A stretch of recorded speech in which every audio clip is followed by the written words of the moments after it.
glasses you're talking about. Can you hear me? No. Yes, I can hear you. Thanks, Syd. So, hello everybody. We are here with our dear Syd La Faber, or Sydney La Faber.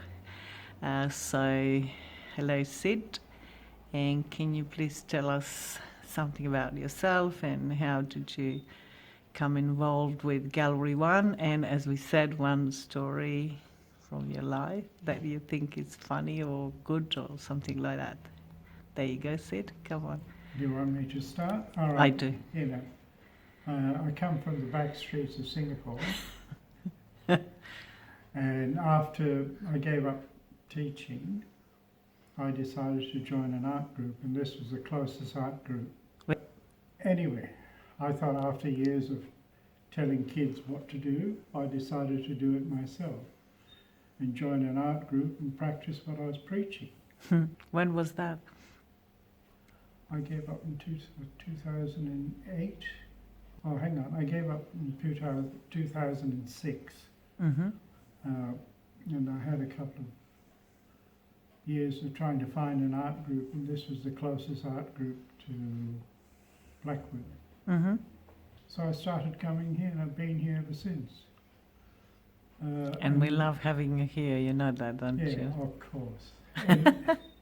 And I started doing life drawing because all these years I've found it very difficult to get away from drawing the figure.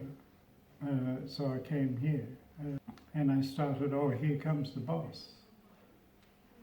Who's that? Judy. She was going to come pick me up.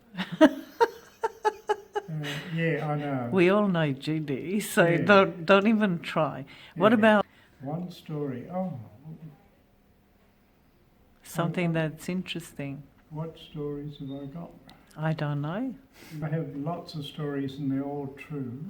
I had to move to art school was all about going towards abstraction. I finished art school in 1970. Mm. So it was Great all time. working towards abstraction. But when I came to Australia, I had to give up Mm-hmm. or focus on a new way of life. Mm-hmm. You know, cooking, mixing with people. So I was and teaching in the country. You know, Where did you teach? well, originally I was teaching in Western Australia in the country. Mm-hmm. Then came here to South Australia, and I like teaching. I like country life. So I was teaching in the mid-north, and then came here because of the kids going to uni and came back to Adelaide. Then trying to refocus and do. That was also the other reason why I joined the gallery, Mm-hmm. because they offered life drawing. When I finished up, there were very few places that offered life drawing. Mm. Apart from going up to North Adelaide, too far, too late. But then now you love us all, so you come because absolutely. of. Is that true? Yeah, wonderful. That it is true. So, what else can I say? I'm not too sure. You're not going to give me that story. You're guarding those stories of yours very, very well. Tell us about when you studied. Where did you study? I studied up in the north of England, Hull, Yorkshire. Mm. Partly because when I left school, in London was too much of a distraction. Lots of nightclubs and pubs, and so I went up. But also because of my grant money. My grant money, we used to, we were paid to go to college, Mm-hmm. and grant money was not a lot in the 60s. So living up in Yorkshire was a lot cheaper. Okay. So I went there. Did you enjoy? Oh, I did. I very much so. And Yorkshire people are very friendly. They're not like the Southerners. Mm. Eric is from Yorkshire, I think. Right? Eric. Yeah, is- Eric's from Yorkshire. Mm. He's from Bradford. I'm not sure where he's from. yes, I went to Hull, and Oh, we have some photos. We will print those Yeah. as well. so I was a bit sorry that I had to leave Hull, but I had to go back and earn a living, so I went back to Singapore to teach. How did you come to Australia then? And well, because Singapore didn't fit me, right? Politics and teaching, and I had to wear coat and tie and jackets and all that in Singapore. Singapore at that time was quite strict. And because my normal clothes were tie-dye and torn jeans, it didn't quite fit. So I came to Australia. And even when I came to Australia, tie-dye and flared tie-dye t-shirts and jeans didn't fit. Most people thought I was gay because I had a ponytail, I had beads, and I, unfortunately, I was teaching in Catholic schools. Yeah.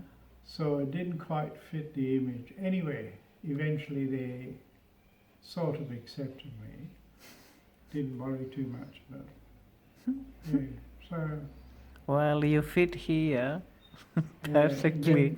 Then I gave up. Oh, I spent 10 years in Western Australia, in Bunbury, and then came to Australia. I came to South Australia. Yeah, Western Australia is still Australia, isn't it?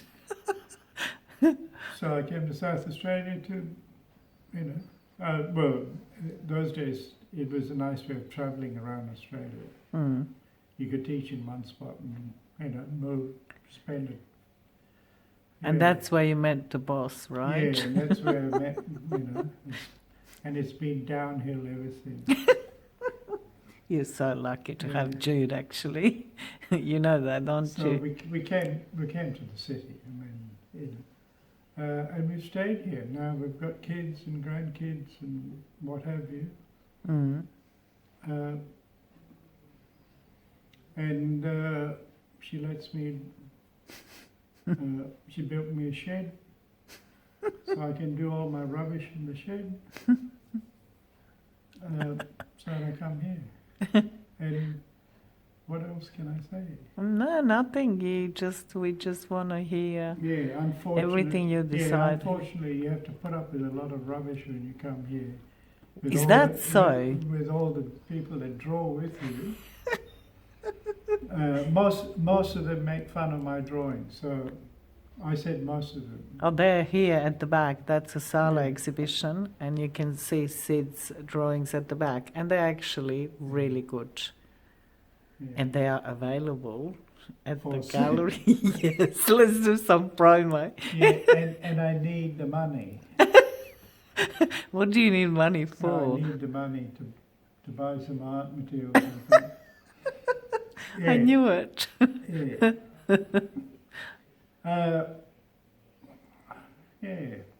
No, that's fine. So Syd is here usually on Mondays and Fridays. And Fridays he comes earlier and he has lunch with Kay, and yeah, it's all good. We love having Syd here.